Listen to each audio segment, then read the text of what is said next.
Pues bien, el estudio del balance sagital ha sido muy importante desde el punto de vista de los parámetros espinopélvicos. Se ha hablado mucho en los últimos 30 años sobre balance sagital lumbar, toracolumbar y pélvico, y sobre todo con el aumento de la población envejeciente y el aumento de la expectativa de vida cada vez más larga. En los países desarrollados hay una expectativa de vida de 85 años, y son personas que están trabajando, que van a restaurantes, que van a discotecas de personas mayores y que disfrutan su vida de forma normal. Se divorcian, se casan de nuevo, etc. Y también, favorablemente, ha aumentado el número de cirugías de columna vertebral que, por un lado, resuelve muchos problemas, pero que a la larga, con el aumento de la expectativa de vida, ese aumento de cirugía de columna, con segmentos de fijación a veces un poquito largos y rígidos, trae como consecuencia que a la larga se produzcan enfermedades o deformaciones de la columna que tenga que analizarse o que tenga que estudiarse en el futuro.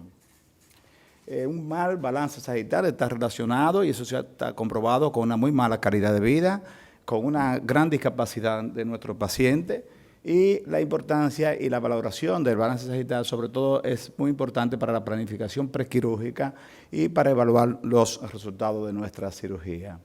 El balance sagital cervical, de forma muy contraria a los balances espinopélvicos, todavía no ha tenido la importancia necesaria. Se está haciendo análisis recientes de los últimos 5 años en adelante sobre el balance sagital cervical. Hay algunos grupos que han estudiado este balance sagital, sobre todo en Francia y en Corea, y su estudio es tan reciente que aún todos los autores no tienen un consenso universal o general. Por lo tanto, son cosas que se están hablando constantemente.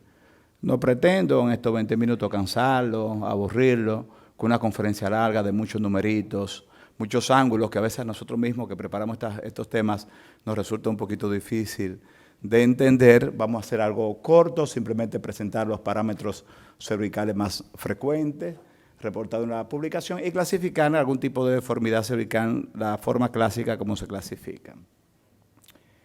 Luego que la humanidad sale de la época oscura, de la Edad Media, y que aparece el Renacimiento, tenemos este primer registro histórico de un dibujo exacto de la columna vertebral hecho por Leonardo da Vinci, no solamente pintor e inventor, sino que también era médico y un gran dibujante anatómico. Y esa es la primera columna que aparece con detalle sobre la cantidad de vértebras, sobre las curvas lordótica y sifótica que se van presentando en los diferentes segmentos de la columna vertebral. También establece la relación que hay entre los ligamentos, los músculos, cómo se sostiene la columna vertebral. Y posteriormente, ya en el siglo pasado, todos conocemos este libro de anatomía, el libro de Rubier, y hablamos del libro de Rubier de anatomía, pero no vemos el coautor que está ahí del lado, que hizo tantos aportes como Rubier, que es André Delmas, quien clasifica ya las curvaturas de la columna, establece lo que es recto, lo que es curvo.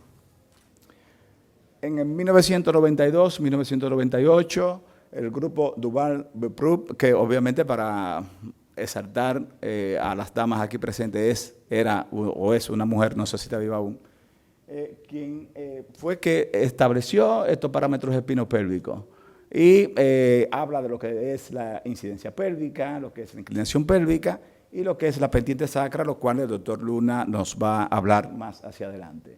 Ya a nivel cervical no hay una persona de forma clara o definida como un autor que establezca los parámetros y los balances sagitales cervicales, sino que son diferentes grupos que se reúnen, expertos, y hacen mesas de discusiones y tratan de ponerse de acuerdo, y aún así todavía en los últimos 5 años todavía ese consenso general no existe realmente.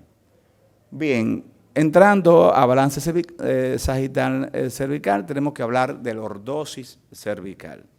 La lordosis cervical es sumamente importante para nosotros, para el ser humano, porque con la lordosis cervical nosotros podemos ver un objeto localizado en la distancia, en el horizonte. Y todo viene desde un punto de vista evolutivo, cuando nuestros antepasados homínidos andaban por las estepas africanas recogiendo objetos del suelo y miraban solo hacia abajo. Una teoría interesante es que establece que con la bipedestación existe la necesidad de mirar hacia el horizonte y con esa tendencia de mirar hacia el horizonte, la columna cervical se adopta la posición lordótica e inmediatamente comienzan a aparecer las diferentes curvas, una cifosis sacra, una lordosis lumbar, una cifosis dorsal, una lordosis cervical y una pequeña cifosis en la unión cráneo-cervical. Convenientemente, con la formación de estas curvas que aparecen en la columna, esta columna vertebral con estas curvas puede soportar 16 veces más cargas que una columna totalmente recta. O sea que la necesidad de mirar un objeto hacia el horizonte trajo también como consecuencia esa gran capacidad que tiene la columna vertebral para soportar carga axial. Todo esto resulta muy interesante, es bueno leer todas estas teorías evolucionistas. Jean-Baptiste Lamarck lo expresa perfectamente bien cuando habla sobre su teoría de la evolución, cómo se heredan los caracteres genéticos, conceptos que fueron potencialmente más modernizados por Charles Darwin, cuando también enfoca que el medio ambiente influye de forma importante en este papel evolutivo. Y esto pude sacar de Jean-Baptiste Lamarck estas expresiones en que dice que la vida tiene una tendencia innata a la perfección o a lo que él llama el gran impulso vital. O sea, que cada día el cuerpo humano se va adaptando más, se va perfeccionando más. Y que es el verdadero motor de la evolución y ese camino de la evolución es esencialmente lineal y que no hay paso hacia atrás desde el punto de vista evolutivo. O sea, que la tendencia es que el cuerpo humano se va perfeccionando cada día más con respecto al medio ambiente, con respecto a los caracteres genéticos. Obviamente, este concepto evolutivo desde una espalda totalmente recta a una espalda con curva no va a ocurrir de la noche a la mañana, no fue asunto de meses o semanas o unos pocos años, esto fueron miles y miles de años. Pero si desde el punto de vista filogenético queremos ver qué acontece en tantos millones o cuántos miles de años de evolución de la especie humana sobre la faz de la Tierra, podemos ver de forma resumida qué acontece en un feto dentro de la cavidad uterina y qué pasa en el momento de nacimiento. En el momento de nacimiento la columna es totalmente recta, simplemente con una forma como una C, y inmediatamente comienza el proceso de la bipedestación a los 2 meses, aparecen entonces las diferentes curvas.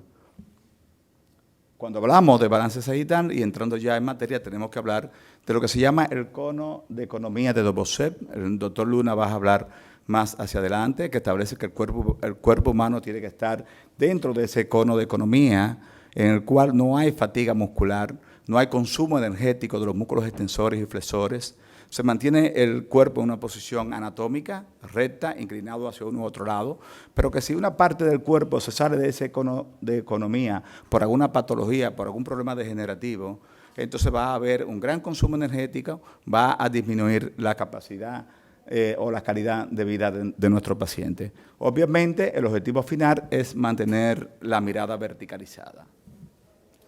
En definición, tenemos que definir ciertos conceptos. Cuando hablamos de balance sagital, buscamos por internet o hablamos de alineación sagital o de equilibrio, como que nos parece lo mismo más o menos. Si usted quiere hablar sobre estos temas, puede introducir cualquiera de estas 3 palabras y le pone balance o le pone alineación sagital, equilibrio sagital, balance sagital y parece como si fueran los mismos conceptos, pero no. Equilibrio nos referimos a la postura de bipedestación que se da de manera natural, sin gasto energético, para mantener esa postura. No hay cansancio, no hay infiltración grasa de los músculos. Balance es la capacidad de alcanzar y mantener una postura estable, con movimiento, no sin perder el equilibrio. Y alineamiento es la relación armónica que existe entre la cabeza, la columna cervical, la columna dorsal y las extremidades. Todo esto, la alineación, el balance, el equilibrio, depende de la morfología ósea de la pelvis, depende también del comportamiento mecánico de los discos y los ligamentos, va a depender de la resistencia y rigidez muscular, y si todo esto se descompensa, va a depender también de la capacidad compensatoria que tiene el esqueleto humano con la retroversión del sacro. No siempre vamos a estar así, eso sería lo ideal, tener entre 17, 20 años, buenas curvas, buena flexión. Lamentablemente la vida es cifotizante, al final todos vamos a terminar con una cifosis doblado, pero bueno, ese es el proceso evolutivo normal sobre este tiempo que duramos en la faz de la Tierra. Se ha comprobado, y en estudios hechos en laboratorio, que la columna vertebral con una forma como viene, con las curvas y con la lordosis y la cifosis que trae, pues pueden soportar grandes cargas, pero inmediatamente aparece una deformidad cifotizante, se forma una especie de brazo de palanca, lo cual va a estresar los elementos posteriores, sobre todo a nivel cervical, donde el peso de la columna vertebral, el 36% del peso de la columna vertebral, sobrecae sobre los cuerpos vertebrales, a diferencia del resto porcentaje, del resto del por ciento que cae sobre los elementos posteriores. Solamente este hecho ocurre en la columna cervical. Esto es lo que nos pasa a nosotros. Obviamente, si en el trayecto de nuestra vida no aparece un cáncer de colon o un cáncer de próstata, pero si la vida continúa, y el doctor Luna va a hablar más hacia adelante sobre esto, se agotan todos los mecanismos compensadores, aparece una rectificación de la lordosis lumbar, la cifosis dorsal tiene tendencia a desaparecer y aparece una cifosis cervical. Obviamente encontramos aquí una columna totalmente desbalanceada con los mecanismos compensadores totalmente agotados, y este es el paciente que nos llega a nuestra consulta mirando hacia adelante, compensado todavía con todos los mecanismos compensadores, pero que refiere dolor en las piernas, dolor en las rodillas, por lesión ligamentaria, dolor en la cadera, contracturas de los músculos glúteo mayor y glúteo menor, contracturas de los músculos de la espalda, dolor en el cuello y dolor en toda parte. Y es el paciente que nos dice: doctor, nos duele de todo. Y le diagnosticamos que si tiene fibromialgia, que si tiene aquello, que si tiene lo otro. Obviamente siempre le sacamos más o menos el cuerpo, tratando de no operar estos pacientes. Bien, esta imagen representa que el balance sagital no es único o segmentario. Cuando hablamos de balance sagital, hablamos de toda la columna. Una alteración focal en un punto distante de la columna cervical puede traer alteración de segmentos tanto superiores como inferiores, tanto a nivel cervical como en las extremidades inferiores. Todo esto se ve afectado, obviamente, por algún tipo de patología ósea, y se ve afectado sobre todo cuando hay algún accidente doméstico, usualmente como lo que ocurre en los pacientes de tercera edad. Hablando ya de parámetros, y es realmente entrando dentro del concepto, podríamos hablar de algunas líneas. Aquí vamos a enfocarnos sobre todo en la línea de MacGregor, que es la que hablamos más cuando hablamos de parámetros cráneos cervicales. Es la línea que va desde el paladar blando hasta la base del occipital o el opistium. Y todo lo que pasa por encima de esa línea, pues obviamente patológico, y esto es importante para tomarlo en cuenta cuando hablamos de impresión basilar. También ese ángulo que se forma entre el bulbo raquídeo y la médula espinal es importante verlo, porque en apariencia podría parecer que esa resonancia no tiene nada importante, pero cuando vemos ese ángulo demasiado pronunciado, menor de 135 grados, podemos ver que la apófisis odontoide tiene un proceso inflamatorio aquí que se llama panus odontoideum, y que se observa principalmente en pacientes de la tercera edad, y que puede deformar el bulbo raquídeo produciendo un cuadro mielopático con hiperreflexia tanto en extremidades superiores y extremidades inferiores, y que se puede confundir con otra enfermedad degenerativa. También vemos en malformaciones de Chiari con alteración en la unión occipito-cervical. Y hablando de incidencia, podemos hablar de la incidencia craneal. ¿Qué es la incidencia craneal? Es una huella digital que todos tenemos desde que ya se madura el esqueleto óseo. Al igual que la incidencia pélvica y la incidencia cérvico-torácica, tenemos esta huella digital que se obtiene trazando la línea de MacGregor, un punto medio de la línea de MacGregor formando un ángulo recto y una línea que va hacia la silla turca. Ese ángulo es constante, no cambia en todo el trayecto de la vida, sirve para conocerlo, que está ahí, que si alguien se muere y le midieron el ángulo antes de morir y aparece su cadáver por ahí, pues entonces le miden ese ángulo y dice, esa persona es esa, porque mide el mismo ángulo, como las huellas también, o como el registro odontológico. La pendiente de C7 es importante, esto ya sí entramos en algo bastante serio, porque la pendiente de C7 y que algunos toman, por ejemplo, la pendiente de T1, dependiendo de si se traza una línea por debajo del platillo de C7 o por debajo o por encima del platillo de T1 y luego trazando una horizontal y ese ángulo que está aquí se llama pendiente de C7. Esta pendiente de C7 tiene una variación de más o menos de 19 grados y su importancia radica en que actúa biomecánicamente como la base de la columna cervical. A mayor amplitud de la pendiente de C7, mayor lordosis cervical se va a requerir para mantener una mirada horizontal. A menor pendiente de C7, menos lordosis cervical se requiere para mantener una mirada vertical. La columna cervical normal es lordótica. Una médula lordótica es una médula floja, descansada, distendida, con líquido cefalorraquídeo que pasa por delante y líquido cefalorraquídeo que pasa por detrás. Obviamente si no hay elementos patológicos compresores. La lordosis cervical es de 40 grados y esos 40 grados, el 80% de la lordosis cervical es responsable del segmento desde C1 a C3. El resto, 15 a 20% de la lordosis cervical, pues obviamente lo demás segmento. Esto es importante tomarlo en cuenta, nosotros que hacemos cirugía, que a veces comprometemos mucho esa área, pues podemos provocar una deformidad cifotizante. ¿Cómo se mide la lordosis cervical? De diferentes formas. Tenemos el ángulo de Cobb, ya la doctora Acosta explicó, trazando una línea por debajo del platillo de C2 y otra línea por debajo del platillo de C7, se prolongan en el espacio esa línea, pero si se quiere cortar, se traza una vertical, donde se cruza esa línea, ese ángulo es el ángulo de Cobb. En la línea de Jackson, trazando una línea por el muro posterior de C7, otra línea por el muro posterior de C2, donde se cruza, pues esa es la medición de la lordosis cervical. El método de Harrison es un poquito más complejo, diríamos que algunos software pueden hacerlo, pero este no es muy práctico, es trazando líneas por toda la parte posterior de todas las vértebras y la suma de todos esos ángulos te da la lordosis cervical. Diríamos que el ángulo de Cobb es el método que utilizamos siempre con los residentes, se hace de forma fácil. Y también el ángulo de Cobb sirve para medir la cifosis cervical. La cifosis cervical no es buena, es dañina, es mala, porque con una cifosis cervical la médula espinal está estirada, puede sufrir daños isquémicos, sobre todo cuando esa cifosis cervical aumenta por encima de 16, 20 grados de cifosis. Es muy importante también conocer lo que es el alineamiento sagital vertical o el SBA.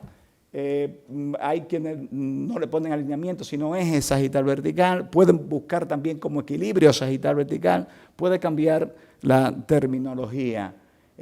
Se obtiene trazando una plomada, una línea que va desde el centro de C2 y otra línea que va desde el centro de C7. Esa línea que está aquí no puede ser mayor de 3 milímetros.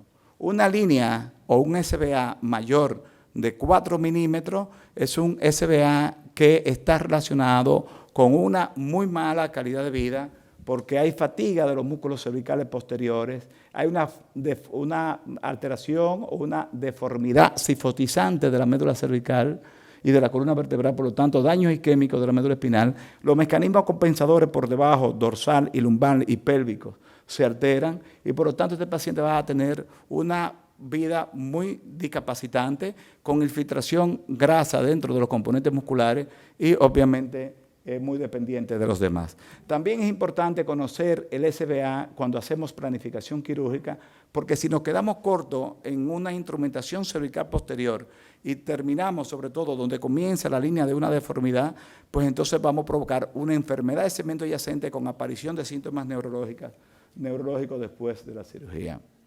En este caso, por ejemplo, tenemos este paciente que fue operado por algún tipo de compresión, de algún tipo de cuadro mielopático, pero que el cirujano se tomó la molestia de corregir un poquito el SBA y este paciente, pues obviamente, tiene que haber mejorado no solamente el componente neurológico, sino que también mejoró su calidad de vida.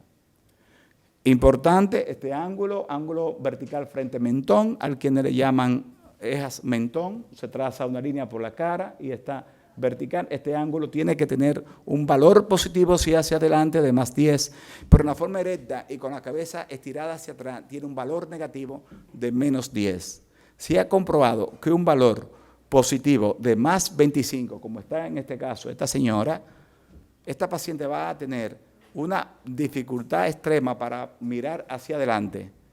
Si el paciente tiene un valor negativo de menos 25, es decir, hacia atrás, sobre todo cuando hacemos fijaciones ocípitos cervicales, paciente con algún tipo de malformación de Chiari que se decidió fijar, paciente, por ejemplo, con fracturas de odontoides, con traumatismo, etcétera, y hacemos una sobrecorrección, este paciente va a tener dificultad para deglutir, pero también va a tener dificultad para caminar y mirar hacia abajo una escalera.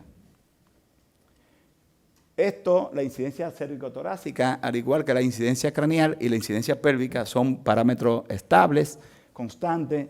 La incidencia cérvico-torácica se obtiene trazando una línea que va desde el centro de T1 hasta el manubrio del esternón y una línea que va perpendicular al platillo de T1. Ese ángulo es un ángulo constante para cada persona, también una huella digital. Lo importante es que hay dos tipos de grupos de personas. Hay personas que tienen una baja incidencia en ese ángulo, tienen un ángulo pequeño, de menos de 45 grados, y hay pacientes que tienen una alta incidencia en ese ángulo. ¿Por qué es importante saber esto? Porque un paciente, por ejemplo, de baja incidencia, va a requerir poca lordosis cervical para mantener la mirada vertical. Si no tomamos esto en cuenta a un paciente que se le haga una cirugía cervical y se corrija demasiado la lordosis cervical, entonces va a descompensar los demás parámetros espinopélvicos.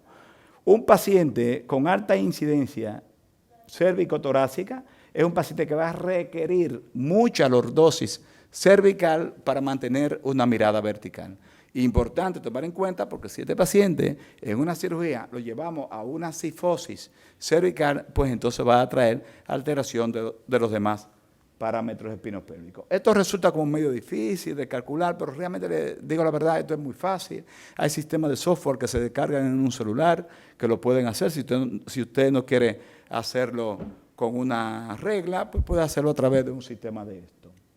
En cuanto a la clasificación de la deformidad, conociendo todos estos parámetros, hay diferentes tipos de deformidad cervical. Por su origen pueden ser primaria y secundaria. La deformidad primaria son aquellas que el individuo nace con ella, como por ejemplo un síndrome de Klippel-Feil, una impresión basilar. Las secundarias son aquellas que aparecen por proceso del envejecimiento, las que aparecen de forma iatrogénica por una cirugía o poco instrumentada, aquellas que aparecen luego de un traumatismo, aquellas que aparecen en la espondilitis anquilosante, y hay un sistema de clasificación de la deformidad que podríamos verlo brevemente. Este sistema de clasificación de la deformidad, según el sistema AMES, la clasifica en 5 tipos de acuerdo a dónde se origina la curva. La tipo C, la curva es cervical; la tipo CT, la curva es cérvico-torácica, el ápice de la curva; la tipo T, la curva es torácica, aún siendo una deformidad cervical; y la tipo C es una deformidad en el plano coronario; y la tipo SBJ, la deformidad es en la unión cráneo-cervical. A esto se le agregan factores modificantes como el SBA, como el ángulo frontonariz y la escala de mielopatía de la Sociedad Japonesa de Ortopedia. Nosotros los neurocirujanos estamos más relacionados con la escala de mielopatía de Nourick. Bien, hay otra clasificación también, porque la clasificación que vimos anteriormente es una clasificación muy rígida, no permite movimiento de la columna cervical, pero esta clasificación, la de King, pues obviamente clasifica la deformidad de acuerdo a si se mueve, si no se mueve, si se mueve sobre todo en extensión, en cuello plano, si hay una deformidad focal o si la deformidad es cérvico-torácica. Otra clasificación que resume las demás clasificaciones, y no vamos a entrar en detalle de esto, simplemente para que la conozcan y puedan verla más tarde. Y en la literatura aparece mucho escrito sobre balance sagital, sobre alineación sagital. En los últimos años pues tenemos mucho de todo eso. Todo lo que hemos hablado lo tomamos de este artículo que buscamos, de NeuroSpine, pero si alguien quiere abundar más sobre balance sagital, tiene que leer este libro de Rosoli, que te lo expresa muy bien. Aquí se resume lo siguiente, que hay parámetros que son fijos y constantes, que no varían entre uno y otro, que existe un gran porcentaje de pacientes que tienen una deformidad sifótica cervical asintomática y que no hay que hacerle absolutamente nada. Esos pacientes no se operan. No hay un consenso general, los autores difieren uno de otro y aún queda mucho por hacer en el campo de la investigación en los parámetros cráneo-cervicales. No podemos caer en este complejo, el complejo de Procusto, de querer ajustar a todo el mundo en nuestra medida. No podemos forzar una corrección cervical a expensas de sacrificar componentes neurológicos, y terminamos con esta frase tomada del libro de Rosoli, que dice que es preferible una columna desbalanceada con un adecuado mecanismo compensatorio sin dolor, que una columna enderezada, sin capacidad compensatoria y con mucho, pero mucho dolor. Muchas gracias.